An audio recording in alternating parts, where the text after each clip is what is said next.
There is hardly a trace of humanity left in them as they move around among us as distinct people with distorted brains and bad motives. But the evil that resides within is frequently covered up by a dazzling grin and an endearing attitude. The serial killer is a dangerous animal, no doubt. These horrific serial killer stories will do the trick if you're seeking a tale to keep you up late at night.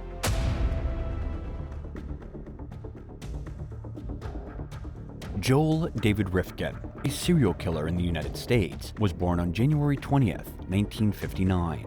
He had no idea who his biological parents were. They were college students. When he was 3 weeks old, Jeanne and Bernard Rifkin adopted him. In addition, the couple adopted a girl they named Jan. The family moved to East Meadow when Rifkin was 6 years old, and he remained there until his incarceration. Joel Rifkin struggled in school because he was a dyslexic child with a high IQ who was also socially awkward. He received his high school diploma from East Meadow in 1977. After graduating, Rifkin enrolled in the State University of New York at Rockport.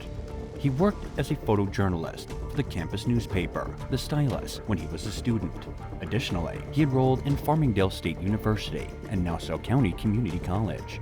Rifkin excelled for 2 semesters while studying horticulture at the State University of New York, Farmingdale. In 1988, he additionally completed an internship at the Planting Arboretum in Oyster Bay, New York.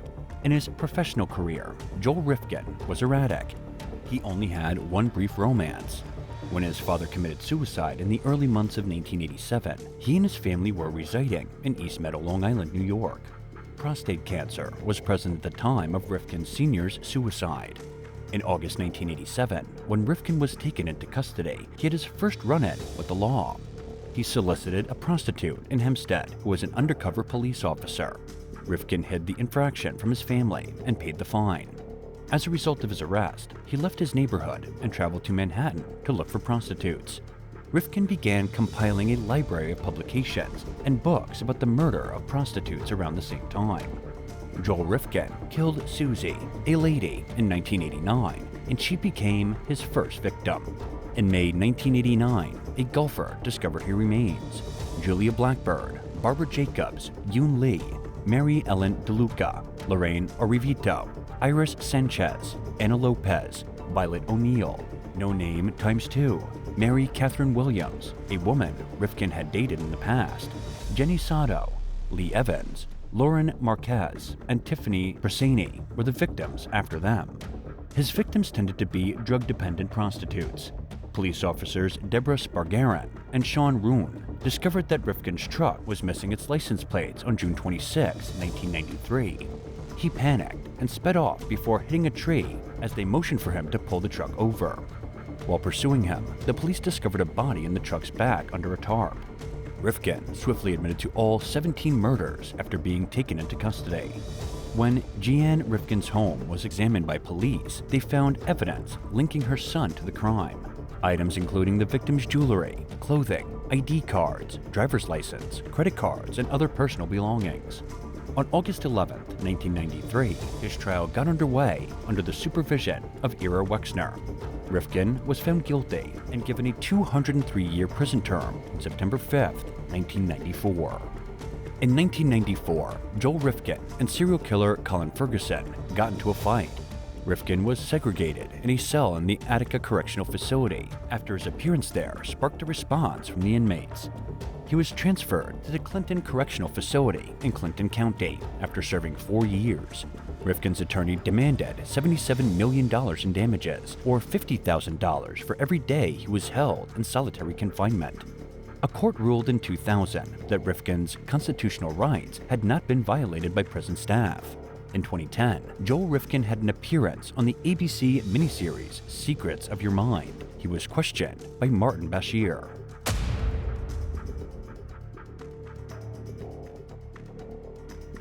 In 1876, Hilda Nilsson was born in Sweden's Helsingborg. Gustav, her husband, and she resided in Helsingborg. Hilda made the decision to look after the children of single mothers who required care due to mounting debt.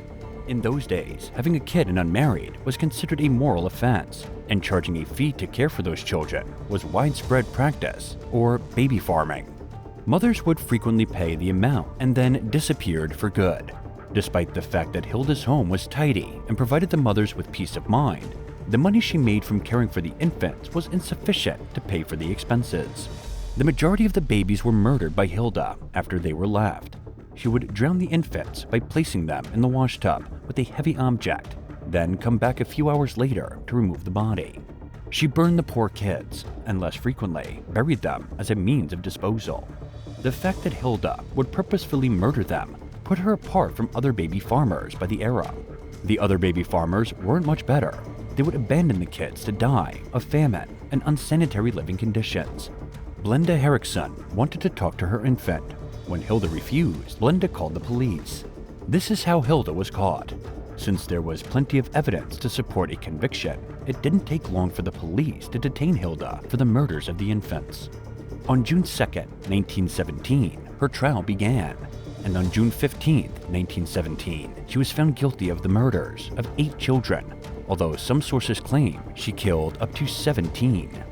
Hilda received a guillotine death sentence. On August 10, 1917, she hanged herself in cell 5 of the Landskor Citadel prison before losing her mind.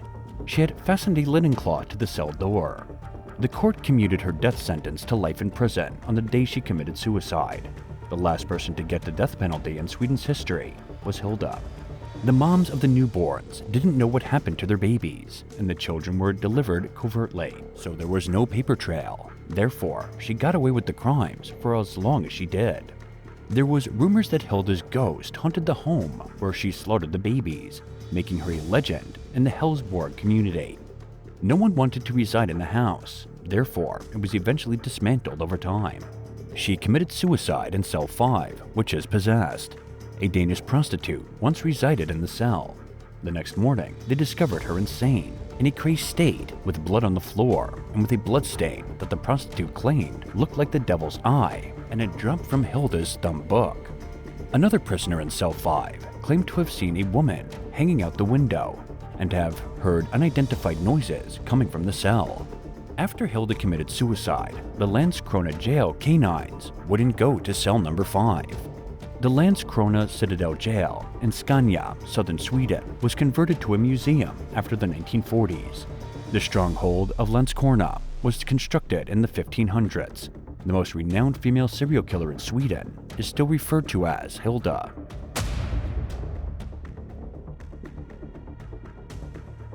He begged for assistance, and because his cries went unheard, he will spend the majority of his life behind bars, and a family will always mourn the loss of a son. The parents of 22-year-old convicted murderer Daniel Jack Kelsall think that the doctors he confided in about intrusive thoughts of stabbing had let him down if he did kill Morgan Huxley. Incidentally, abusing Huxley and fatally stabbing him as he lay in the Neutral Bay flat, Kelsall was given a term of up to 40 years in jail last week. His father, Mark Kelsall, remarked, "If he'd gotten the help before, it might never have happened. They, the physicians, could have scheduled him, and if he is guilty, it would have saved the boy's life and the possibility of what everyone has had to go through. It is horrifying that someone would have repeatedly raised his hand to signal, 'I need help,' only to land in the situation we are in." Mr. Kelsall declared that he thought the doctors who all gave his kid different diagnoses for diseases had let him down, and had let Morgan Huxley down most of all. "We doubt that we have ever been let down." Just 18 months prior to killing Mr. Huxley, Kelsall disclosed to his adoptive parents, GP, psychiatrist, and psychologist that he did not feel well while using the medicine Seroquel. Later, he was urged to stop taking his medication, to take fish oil, and to practice meditation. Throwing his hands in the air, he exclaims, "Now, if a psychologist has a man who claims to be carrying a knife, and that he feels he wants to stab others, he has seen him 10 times. Why the frig did he remove himself off his medication?" When questioned if they believed his son killed Mr. Huxley the day after the federal election in September 2013, the Kelsall remains mute. It's been assumed that he wanted Jack to be found innocent, but that's not the case. All we want is the truth. he stated. The Neutral Bay-based New Zealander's kid has occasionally assured them of his innocence, but they have never asked him if he did it, according to the pair. He has only claimed he didn't do it a few times, but according to his mother, Lynn Kelsall, I wonder in a way whether he was trying to protect us. If he did it, and I'm not saying he did or didn't, then he needs a lot of help. They assert that they don't believe he is capable of carrying out a murder this savage. He needs help in one way or another, Mrs. Kelsall stated. She claims that after receiving his punishment, her son asked her, "Are you all right?" after thanking his father for dressing on the courthouse steps to acknowledge the grief the Huxleys would always feel. He gave his dad a bear hug. This is not just lip service. We truly feel pity for the Huxleys. We don't know where they are, according to Mr. Kelsall. Although we have lost something, it is nothing compared to their loss. The Huxley family has previously claimed that Morgan, a gifted marine engineer, was kidnapped by a worthless psychopath and that they will be sentenced to live without him for the rest of their lives. Justice Robert Allen Holm stated during Kelsall's sentence at the NSW Supreme Court on Wednesday that Kelsall had exhibited no remorse and continued to deny his guilt. It was completely unnecessary and ridiculous, Justice Holm stated. It must have been the work of a very disturbed person.